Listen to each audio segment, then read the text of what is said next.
Chairman Peoples Party Bilawal Bhutto Zardari कहते हैं, हमारी अमन की ख्वाहिश को कमजोरी ना समझा जाए। तसादुम की ख्वाहिश नहीं, लेकिन जंग मुस्तलत की गई तो भरपूर जवाब देना जानते हैं।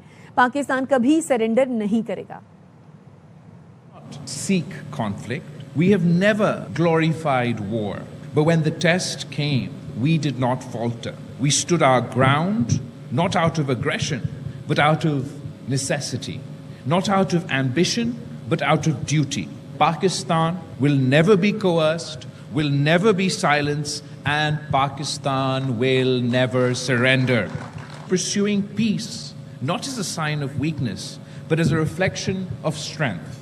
Today, the world knows Pakistan stands, Pakistan endures, and Pakistan prevails. We are not a nation that bows before pressure. We are not a nation that compromises its sovereignty. We are a nation that rises again and again, stronger, prouder, and more united. Long live Pakistan. Pakistan हमेशा जिंदाबाद। वज़ीर आला सिंध मुराद अली शाह कहते हैं कि भारत ने मैली आंख से देखा तो पूरा मुल्क मुत्तहिद हो गया। चंद घंटे में ही भारत को अंदाजा हो गया कि वो मुकाबला नहीं कर सकता। कराची पोर्ट को तबाह करने का झूठा प्रोपेगेंडा किया गया। इस वक्त फील्ड मार्शल सैयद आसिम मुनीर जिस तरह लीड कर रहे हैं, अमेरिका और ईरान की सीनियर लीडरशिप को टेबल पर लाना भी किसी मार्के से कम नहीं। शर्जील मेमन का कहना है कि पाकिस्तान ने भारत को मार के हक में इबरतनाक शिकस्त दी। भारत ने मैली आंख से हमारे मुल्क की तरफ देखा, इस तरीके से हमारा पूरा मुल्क मुत्तहिद होकर खड़ा हुआ और कुछ ही घंटों में भारत को पता चल गया मुकाबला नहीं कर सका।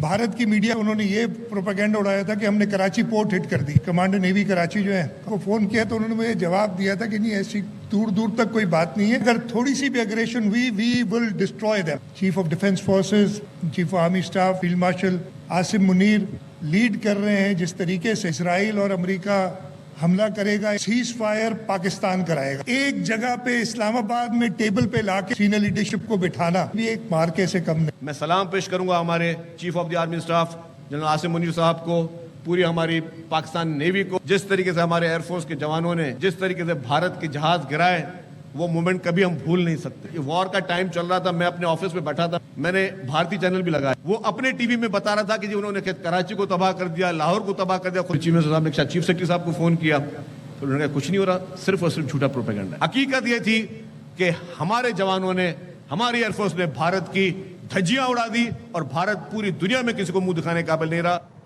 हुकूमत सिंध के ज़ेरे एहतमाम मार्का हक पर तकरीब में बिजनेस कम्युनिटी समेत मारूफ शख्सियात ने शिरकत की।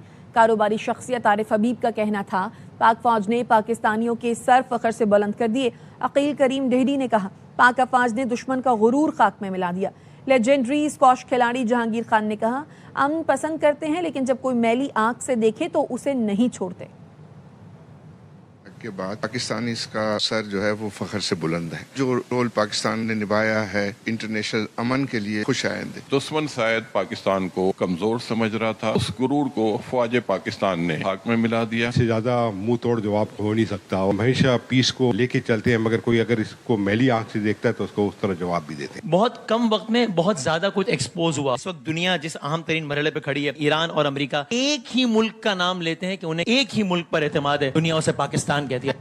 लाहौर हाई कोर्ट ने हत्या के इज्जत केस में मीशा शफी को बुनियादी फैसले में रिलीफ देने की दरख्वास्त को मुस्तरद कर दिया है। जस्टिस अहमद नदीम अरशद की सरबराही में 2 रुकनी बेंच ने मीशा शफी की अपील पर समाअत की, जिसमें सदा की गई कि 31 मार्च 2026 का फैसला और डिग्री मुअत्तल की जाए। मीशा शफी डिग्री की रकम का 1/3 अदालत में जमा कराने के लिए तैयार है। लाहौर हाई कोर्ट ने ट्रायल कोर्ट के फैसले को मुअत्तल करने की इस्तदा मुस्तरद कर दी। अबूरी रिलीफ देते हुए करार दिया कि मीशा शफी माली डिग्री का 50% अदालत में जमा कराएं, बाकी 50% के लिए अदालत के इत्मीनान के मुताबिक जमानत फराहम करें। मीशा शफी पर अली जफर के खिलाफ हिरासां करने के इल्जामात पर आयद पाबंदी बरकरार रहेगी। अदालत ने अली जफर को नोटिस जारी करते हुए समाअत मुलतवी कर दी। कराची समेत सिंध के बेशतर शहर शदीद गर्मी की लपेट में हैं। कराची में समंदरी हवाएं बंद हैं। दर्जा हरारत 43 सेंटीग्रेड है। चिलचिलाती धूप और गर्म हवाओं से शहरी बेहाल हो गए। महकमा मौसमात ने खबरदार किया है, शहरी एहतियाती तदाबीर इख्तियार करें, धूप से बचें और ज्यादा से ज्यादा पानी पिएं। हैदराबाद में दर्जा हरारत 43, नवाबशाह, दादू, लाड़काना, सांघर, सकरंद और मीरपुर खास में भी पारा 40 डिग्री से तजावुज कर गया है।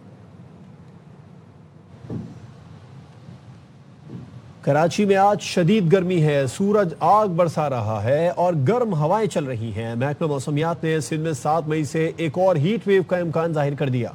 कराची शदीद गर्मी की लहर में पारा 44 डिग्री सेंटीग्रेड को छू गया। गर्मी बहुत शदीद है। गर्मी की लहर के बाइस शहरी इंतजामिया की जानिब से मुख्तलिफ मकामात पर हीट रिलीफ कैंप्स कायम किए गए। पानी की सूरत कराची में बहुत परेशानी चल रही है आजकल। तो मेरे घर पे पानी नहीं आ रहा है, लेकिन इधर 4 गिलास भी पी के जाऊं या 5 गिलास भी पी के जाऊं, दूसरे भी आगे पी के जा रहे हैं। महकमा मौसमियात के मुताबिक 7 मई से सिंध में एक और हीट वेव का इम्कान है, जिसके सबब कराची में 13 मई के बाद एक बार फिर दर्जा हरारत बढ़ेगा। 13 तारीख के बाद दोबारा एक मरतबा फिर कराची के टेम्परेचर में राइजिंग ट्रेंड नजर आएगा और एक्सपेक्टेड जो है वो टेम्परेचर फिर 38-40 तक हो सकता है। सिंध के जो बकाया अजला हैं उसमें 7 तारीख से एक मरतबा फिर जो है वो हीट वेव लाइक कंडीशन बनती भी नजर आ रही है। महकमा मौसमियात के मुताबिक मंगल से गर्मी की शिद्दत में कमी वाक़ई होगी, जबकि बारिश का फिलहाल कोई इम्कान नहीं।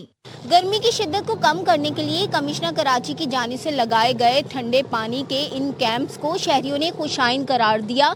उनका कहना है शदीद गर्म मौसम में ये एक अच्छी सहूलत है।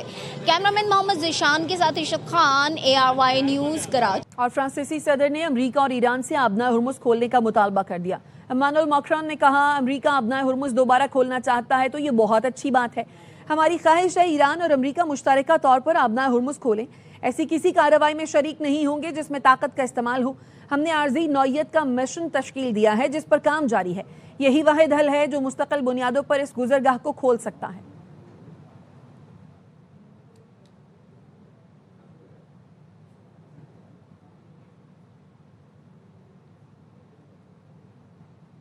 नायब वज़ीर आज़म वज़ीर ख़ारजा इसहाक़ डार से नॉर्वे के नायब वज़ीर ख़ारजा की मुलाकात हुई है। ख़ित्ते की मजमूई सूरत हाल पर तबादला ख्याल किया गया। तर्जुमान दफ्तर ख़ारजा का कहना है इसहाक़ डार ने ख़ित्ते में अमन के लिए पाकिस्तान की सफारती कोशिशों से आगाह किया और मुज़ाकरात पर जोर दिया। नॉर्वे के नायब वज़ीर ख़ारजा ने अमन के लिए पाकिस्तान के तामीरी किरदार को सराहा।